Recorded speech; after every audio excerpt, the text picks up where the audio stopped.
Good morning, Your Honor. Your Honor, same appearance for the prosecution. Your Honor, may we be given a 5-minute opening statement? May we request Representative Laila De Lima to be recognized by the Chair, Your Honor?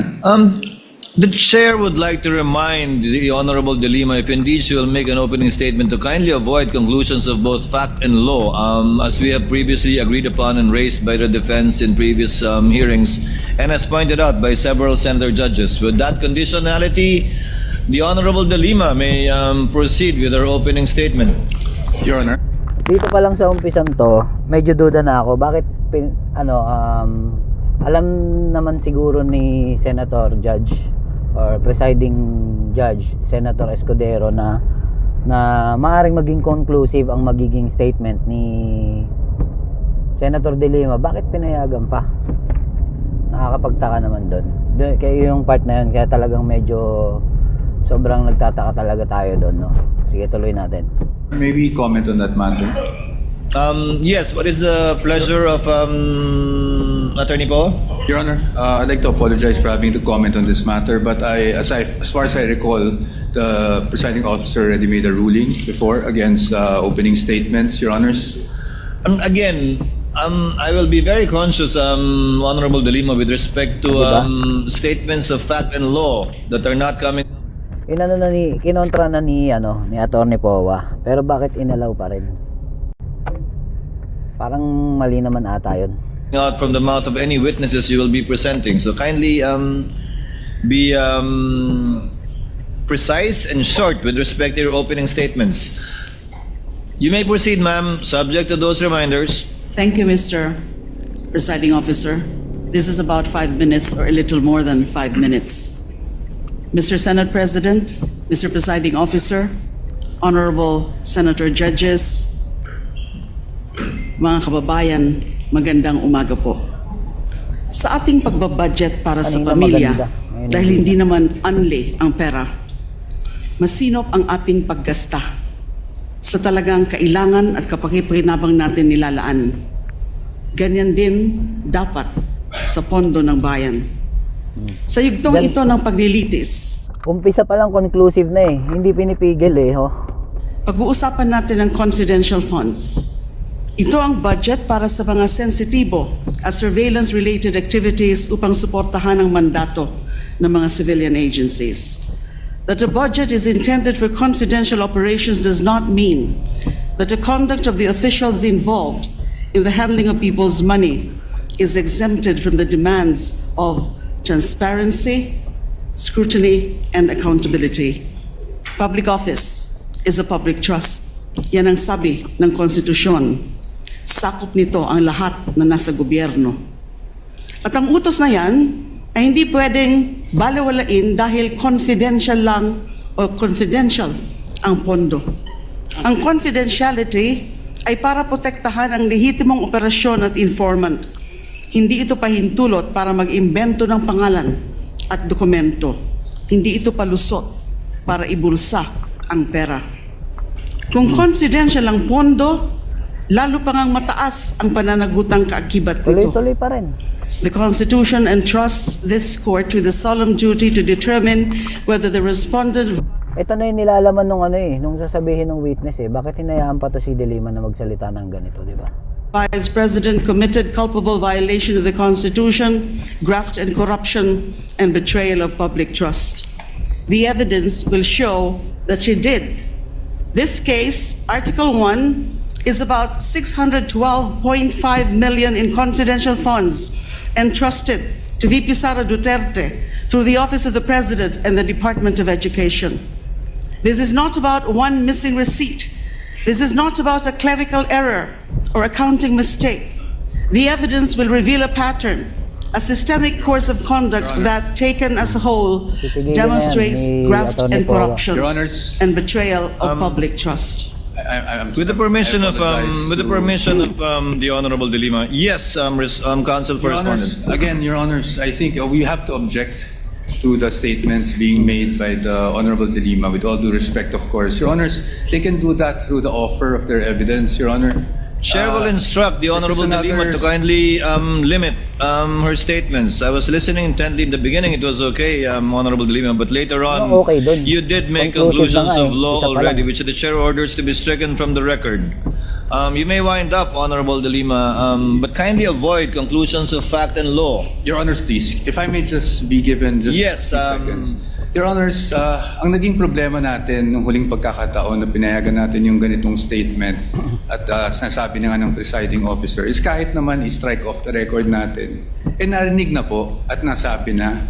So to allow Your Honors, again, a continuation of such is really goes into the matter of fair play, Your Honor. Di ba?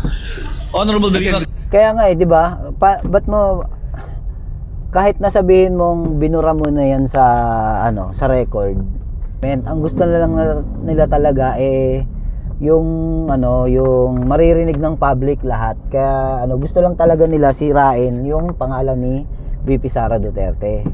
Yun lang ang gusto nila diyan. Kaya ito umaalma si Attorney Powa. Kasi hindi lingid sa kaalaman natin, hindi naman lahat ng Pilipino nakakaintindi. Hindi ang Pilipino kasi meron din kasing mga madaling mapaniwala kahit na sabi-sabi lang. Yun yung yung iniingatan ng prosecution. Kasi itong impeachment hindi lang naman kasi to buti sana kung hindi ito naka-publish or hindi ito naka-broadcast.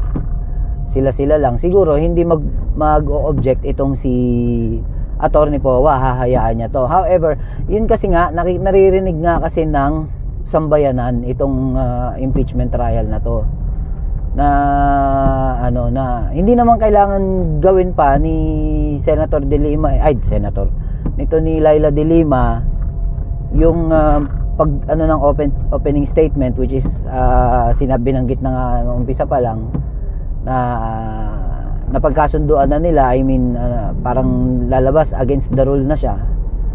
Bakit kasi hinayaan pa ni Senator Escudero to? Parang sobrang foul naman ata ito. Sobrang foul naman ito para sa defense. Malamang to na naman to, bibirahin to ni mamaya ni Senator ni Panelo. kindly wind up. Again, you were forewarned beforehand to kindly limit your statements. Hence, you are faced again with a similar situation. Kindly wind up, Honorable De Lima, and call your witness. Ang dami pong malalampasan sa aking opening statement because Yes, this is but supposed to be an again, overview it is the of the court's case. position. Worried ka pa sa ang daming malalampasan, hindi na nga kailangan yan, iano nyo na nga yan dun sa witness nyo Gusto mo lang talagang siraan yung pangalan ni VP Sara De Lima. Sobra ka, De Lima. Sobra ka. Sama ni De Lima dito, grabe. Sobra, hindi ko kalaing ganyan Senator De Lima, former senator. Overview of the evidence. To let the witnesses speak, not the counsels, insofar as the evidence is concerned or conclusions of both fact and law. Kindly wind up, Honorable De Lima. I submit to your honor, and so I will wind up. Kapag ang isang impeachable officer, tulad ng pangalawang Pangulo, ay nabuso ang kapangyarihan sa paraang sumisira sa accountability Same o objection, sumusuway Your sa Honor. pananagutan, dapat pa ba siyang pagkatiwalaan? Grabe, oh. Dapat pa ba siyang manatili sa pwesto? Tapos hinahayaan pa rin, When the Filipino nag-o-object na. people Objection, entrusted their hinahayaan pa rin ni money Escudero, no ba to yan? Vice President Sara Duterte, was that trust honored? That question will not be answered by politics, by general denials, by press releases. It will be answered by the witnesses, by the documents, by audit, and by the evidence, and the prosecution is ready to present it. Sa kabuuan ng ebidensya, makitang hindi lang mga simpleng irregularidad ang nangyari. Objection, Your Honor. Malinaw Again, ito. objection, Your Honor. Honorable De Lima, I would have to Systematikong stop paraan. you. This is out of I would line. have to stop you at this point. The continuing objection. Pinigil na niya ngayon mo pa pinigil kung kailan nasabi na lahat. Nako, Senator Escudero, ang galing-galing mo ng mga umpisa nitong impeachment trial. Bakit ngayon ginawa mo, hinayaan mong nangyari ito? Pambihira.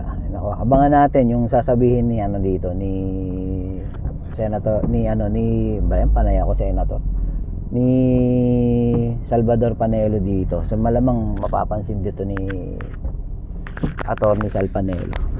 Ito pakinggan natin si Attorney Powa din sa interview. Statement of Representative Leila de Lima. Can you explain, sir, yung objection natin at paano po ito nakaka-apekto yung mga ganitong klaseng statement sa pagiging patas po ng impeachment trial? Opo. Yung sa atin po, no, of course, this is with all due respect to Representative de Lima.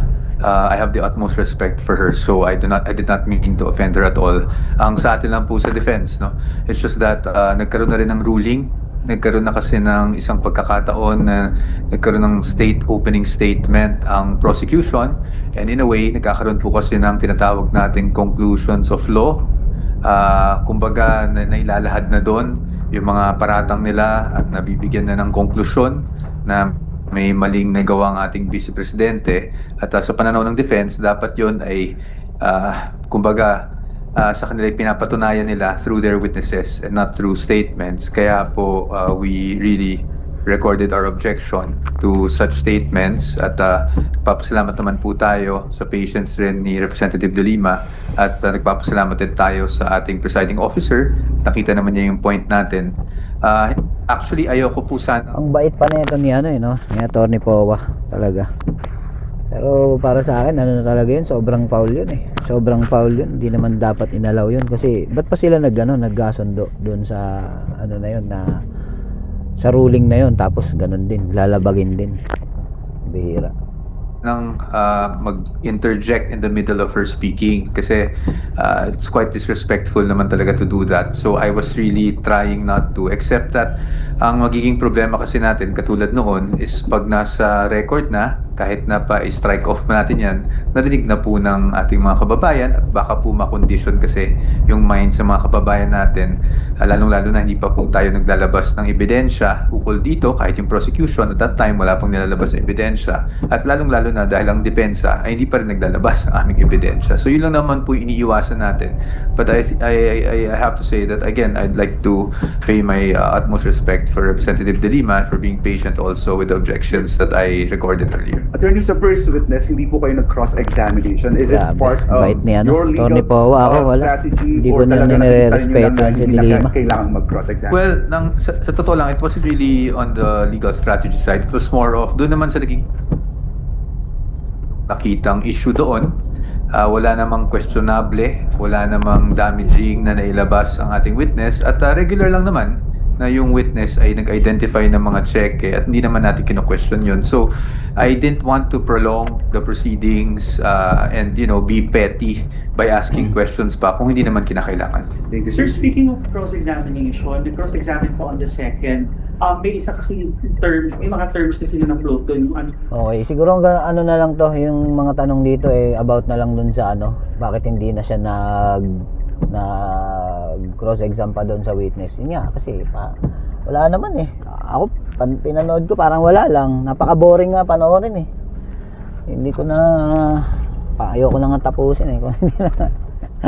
Pero sa kasi, yun na nga, ang concern lang na talaga natin, yun nga, bakit hinayaan ito ni Presiding Judge Escudero? Hindi naman na kailangan, kasi nandyan, may witness na nga sila eh. Bakit meron pang opening statement? Hindi na kailangan. Tapos pinayagan pa. Ay nako, Senate Sal Panelo, ano yung mga to?